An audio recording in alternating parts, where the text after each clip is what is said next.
Anime is almost mainstream nowadays, with most of the general population having an understanding of what anime is, even if they themselves don't consume it. Even compared to just a decade ago, anime is now way more accessible and streaming platforms have been created to accommodate for the demand. Although it'd be nice if they actually fucking worked. Looking at you, Crunchyroll. Of course, with the increased demand means an increase in fans, with more people engaging in the medium than ever before. While older or veteran fans of anime may dislike what used to be a niche hobby becoming mainstream, it's not inherently a bad thing. The more people that engage with anime, the faster it can be produced, as well as more people in the community become available to discuss with. But that doesn't mean that people are completely unreasonable for disliking the rising trend of anime.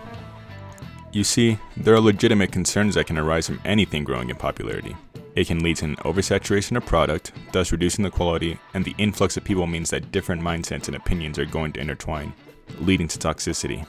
Now, of course, you can avoid these issues just by not engaging in it, but for those that do participate in the community, it can be pretty stressful. This is where the concept of gatekeeping comes into play. Gatekeeping is the act of restricting access to another group of people to a certain thing, or a way to distinguish who is and isn't a true fan, in simpler terms. Now, of course, for the most part, gatekeeping is a pretty shitty thing to do.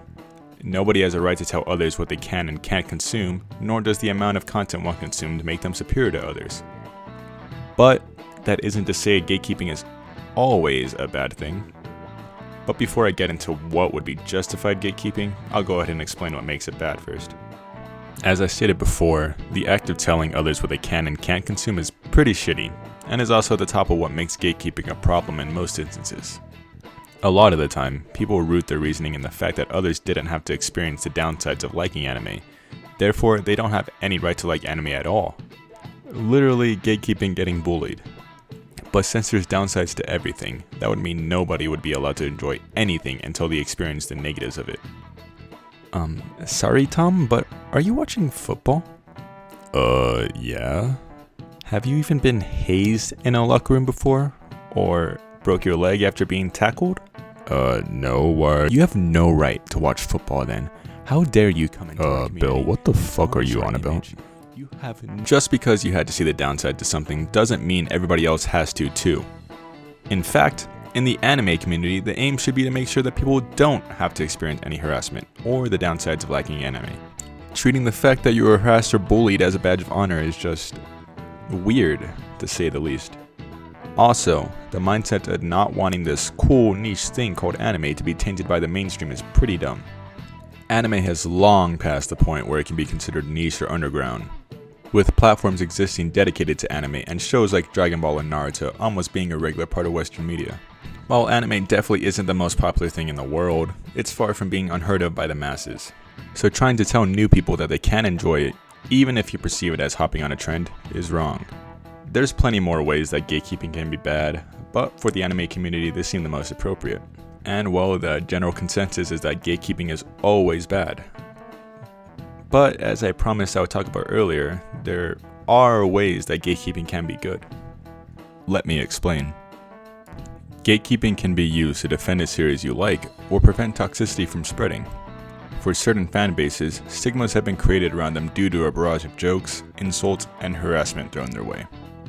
For example, the Monogatari fanbase. Now, I'd be lying if I said they didn't do it to themselves sometimes, but the common joke revolving around this fandom is pedogatari, which of course is joking that the show is about pedophilia and insinuating the fans are too.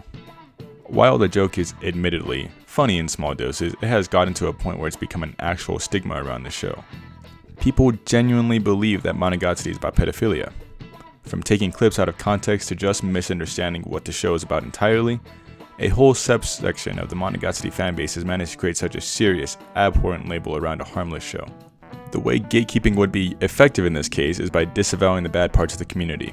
I think if somebody calls themselves a fan of the medium, and then turns around and calls a whole entire group of people pedophiles, you're well within your right to not want to engage with them. Gatekeeping also helps in combating somebody trying to conform anime to their own ideals, such as artists fixing art, attacking mangakas for how they present their characters, or accusing them of committing literal crimes. It's people like these that I think anybody can agree shouldn't be considered fans if they can't respect others and the creators themselves.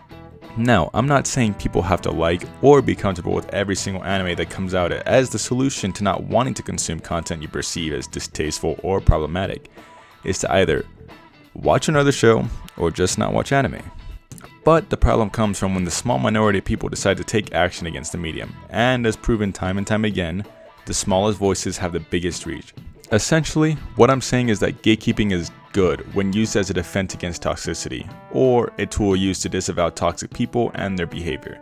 Whether you like it or not, you've most likely gatekeeped your hobby before, if you've spent any time on social media, as it's a cesspool of conflicting opinions and harmful behavior.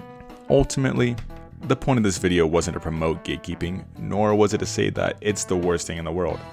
I'm just trying to highlight that while it is often used in the wrong way, it's still something that is necessary, depending on the situation.